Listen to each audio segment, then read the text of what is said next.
my golf friend. Welcome back. I want to ask you something. What was your last win? And before you say, well, I haven't won a tournament or maybe my handicap hasn't dropped, stop right there because that's not what I'm asking. A win isn't about your scorecard. It's not about shooting your lowest round or winning the club championship. A win is managing your mind when Betty, who bugs the crap out of you, is in your group. A win is being pissed off for 4 holes instead of 5. A win is hanging in there when your game isn't there and walking off 18 proud of how you showed up. Welcome back to the Success Path bonus series, and today we're going to clarify your wins. All right, let me tell you about Janie. Janie showed up to one of our group coaching calls, and when it was her turn to share a win, she said something that stopped everyone in their tracks. I'm really proud of myself for putting myself out there this week. I played with a group of golfers who were much younger than me. They were hitting it past me, they were scoring lower than me, and I didn't give up on myself. She didn't try to swing harder. She didn't play a game that wasn't hers. She didn't get down on herself and feel defeated. She just showed up, played her game, and walked off 18 feeling proud. Now, here's what's beautiful about this. Janie wasn't sharing that she shot her lowest score. She wasn't celebrating a tournament win. She was celebrating the fact that she managed her mind through something that could have easily derailed her.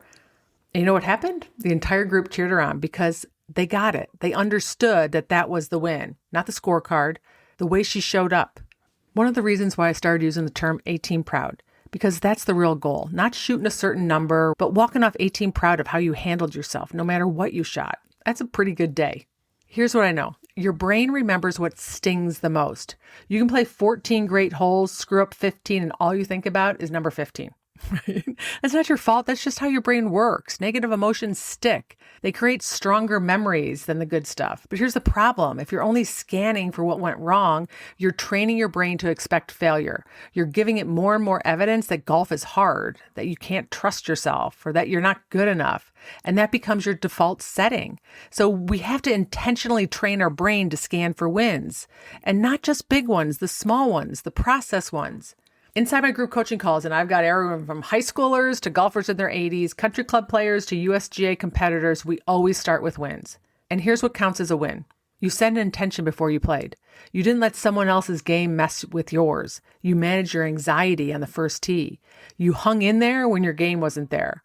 You were pissed off for 4 holes instead of 5. It doesn't matter what the win is. What matters is that you recognize it. Because when you give your brain evidence that you're doing things well, it feels good. Your brain likes that and it starts looking for more of it.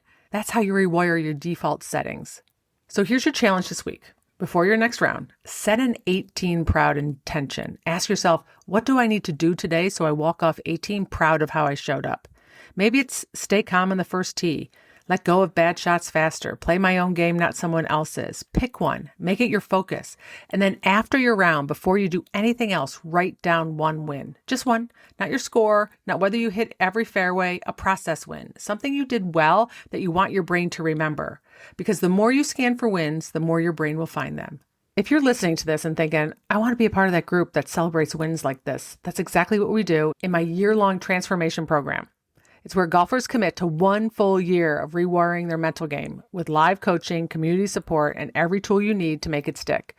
Every single coaching call, we start with wins. We cheer each other on. We support each other through the tough rounds and the breakthroughs because this work isn't meant to be done alone. This isn't about adding more to your plate. It's about finally having a system that works and a coach in your corner who's not letting you hide. If that sounds like what you need, head over to Your Mental Caddy or check the show notes for the link and let's talk. All right, my friend, that's it for today. Remember, a win isn't about your scorecard. It's about walking off 18 proud of how you showed up. I'll see you next time for part 4 of the Success Path, where we control your thoughts. Until then, have a beautiful day, and I'll see you tomorrow. Remember, you can join for free at yourmentalcaddy.com. I'd love to connect with you there.